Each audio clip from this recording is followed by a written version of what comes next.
নমস্কার বন্ধুরা, কেমন আছেন সবাই? গল্প যেখানে সত্যি চ্যানেলের আরো একটি নতুন গল্পে আবারও আপনাদের সকলকে স্বাগত জানাই। গতকাল বলেছিলাম বিকাশ রায়ের দ্বিতীয় পর্ব নিয়ে আজকে আসব, তাই চলে এসেছি। বিকাশ রায়ের জীবনের বহু দিক আমরা এই দুটি পর্বে গল্পের মাধ্যমে আপনাদের কাছে তুলে ধরতে চাই আমাদের চ্যানেলের মাধ্যমে। গতকাল যেখানে ঠিক শেষ করেছিলাম তারপর থেকে এইভাবে বলা যায়, সহপাঠী অশোক মিত্রের কথায় সব মিলিয়ে হি ওয়াজ অ্যান জেম, মানে একটা অনন্য প্রতিভার মানুষ। আর সেই রত্নকে যেমন চিনতে ভুল করেননি শ্রদ্ধেয় বীরেন্দ্রকৃষ্ণ ভদ্র, তেমনই ভুল করেননি চিত্রনাট্যকার জ্যোতির্ময় রায়, পরিচালক হেমেন গুপ্ত, অভিনেতা পরিচালক প্রমথেশচন্দ্র বড়ুয়া, দেবকী কুমার বসু এবং আরো অনেকে। সিনেমার পাশাপাশি দাপটের সঙ্গে তিনি অভিনয় করেছিলেন মঞ্চে। প্রায় 1200 রাত্রির বেশি সময় ধরে চলেছিল নাটক নহবত। উজ্জ্বল স্বাক্ষর রেখে গিয়েছেন শ্রুতি নাটকেও। আকাশবাণীতে তিত্রমিত্রের সঙ্গে অভিনয় করেছিলেন সুখসারী নাটকে।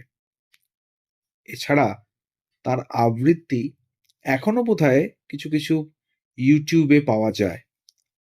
আপনারা যদি সময় পান তাহলে ইউটিউবে বিকাশ রায়ের আবৃত্তি সার্চ করে শুনে নিতে পারেন ঠিক কতটা শ্রুতিমধুর উনি আবৃত্তি করতেন।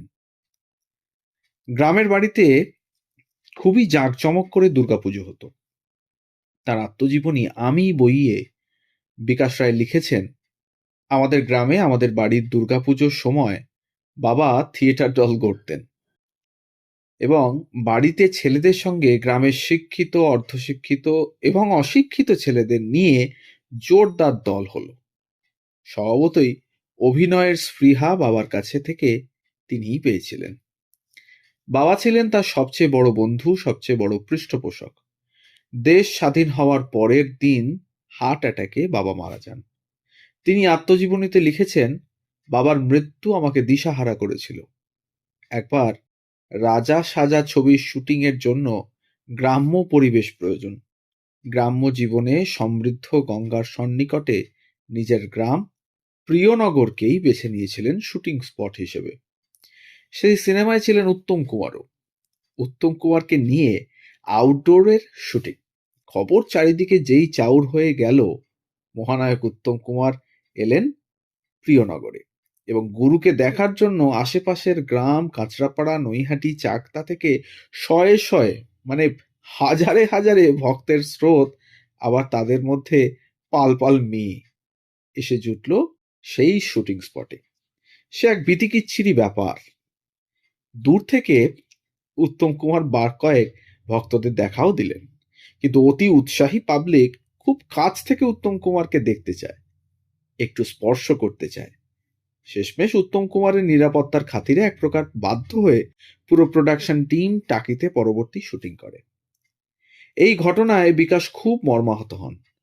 বিকাশের খুব ইচ্ছে ছিল পৈতৃক বাড়িটিকে এক স্টুডিও বানানোর, কিন্তু সেদিনের ঘটনায় তার সমস্ত স্বাদ ধূলিসাৎ হয়ে যায়।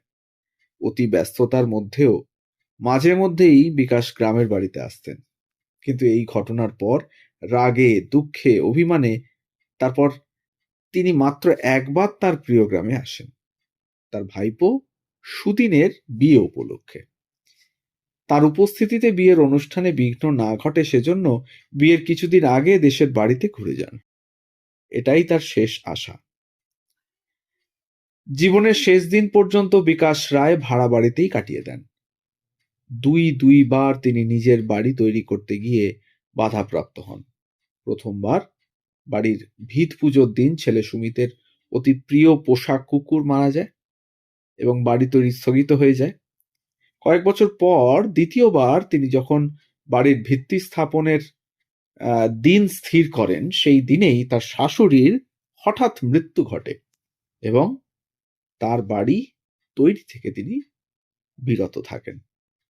পরবর্তীতে আর তার নিজের বাড়ি তৈরি করা হয়ে ওঠেনি। ভাড়া বাড়িতেই বাকি জীবন কাটিয়ে দিয়েছিলেন। বিকাশ রায় ছিলেন পরিবার অন্তঃপ্রাণ, দায়িত্ববান বাবা, সহজ অনাড়ম্বর জীবনযাপন করেছেন সারা জীবন। আহ্নিক দিয়ে তার সকাল শুরু হতো। অতি স্বল্পাহারী ছিলেন তিনি। অবসর সময়ে তিনি বিভিন্ন বই পড়ে কাটাতেন। ঘরে ছিল বইয়ের মস্ত মস্ত সব আলমারি। তাতে পুরাণ, উপনিষদ, মহাভারত, রামায়ণ ও আরো নানা রকম বই থাকত। তিনি লিখতেও নাকি খুব ভালোবাসতেন। তার আত্মজীবনী মনে পড়ে আমি ও কিছু ছবি, কিছু গল্প। শেষ জীবনে প্রিয়তমা কন্যা নন্দিনীকে মারণ রোগ ক্যান্সার ছিনিয়ে নেয়।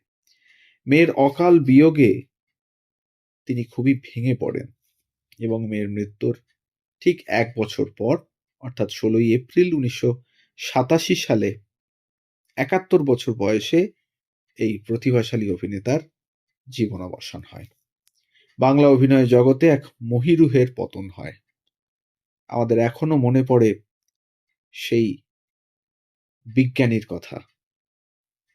হ্যাঁ, হানাবাড়ির সেই বিজ্ঞানীর কথা। Struggle for existence.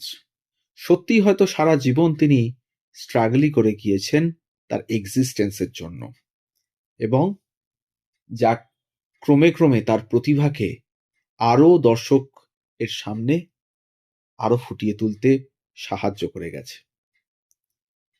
বড় আক্ষেপের কথা, জীবিত অবস্থায় এই প্রতিভাবান শিল্পী উপযুক্ত কোনো সরকারি স্বীকৃতি বা পুরস্কার পাননি। একবার উল্টো রথ নামে এক সিনেমার পত্রিকা বিকাশ রায়কে বিশেষ সম্মানে সম্মানিত করেছিল। এ প্রজন্মের কাছে বিস্মৃতপ্রায় অভিনেতা বিকাশ রায়ের প্রতি আমরা সত্যিই উদাসীন এবং নিস্পৃহ। সময়ের অন্তরালে অতি অবহেলা ও উদাসীনতায় বিকাশ রায়ের স্মৃতিবিজড়িত পৈতৃক বাড়িটিরও সলিল সমাধি ঘটেছে মাত্র। তো এই ছিল বিকাশ রায়ের দ্বিতীয় পর্বের কিছু তথ্য আপনাদের সামনে তুলে ধরলাম আমাদের এই প্রতিবেদনের মাধ্যমে, গল্পের মাধ্যমে। আমাদের গল্প যদি ভালো লাগে এতটুকু, তাহলে একটা লাইক, একটা কমেন্ট আর একটু শেয়ার করে দেবেন আমাদের গল্পগুলো। আর আপনারাও সাজেস্ট করতে পারেন কোনো গল্প যদি আপনাদের মাথায় থাকে বা মনে হয় এনাকে নিয়ে প্রতিবেদন করা দরকার, তাহলে অবশ্যই আমাদের তা কমেন্টের মাধ্যমে লিখে জানান। আমরা চেষ্টা করব তার গল্প আপনাদের কাছে নিয়ে আসার। তাহলে চ্যানেলে নতুন হলে অবশ্যই আমাদের চ্যানেলটিকে সাবস্ক্রাইব করে পাশে থাকবেন, আর বেল আইকনটিকেও প্রেস করে নেবেন যাতে পরবর্তী গল্প খুব তাড়াতাড়ি আপনাদের কাছে পৌঁছয়। তার জন্য সবাই ভালো থাকুন আর শুনতে থাকুন গল্প যেখানে সত্যি।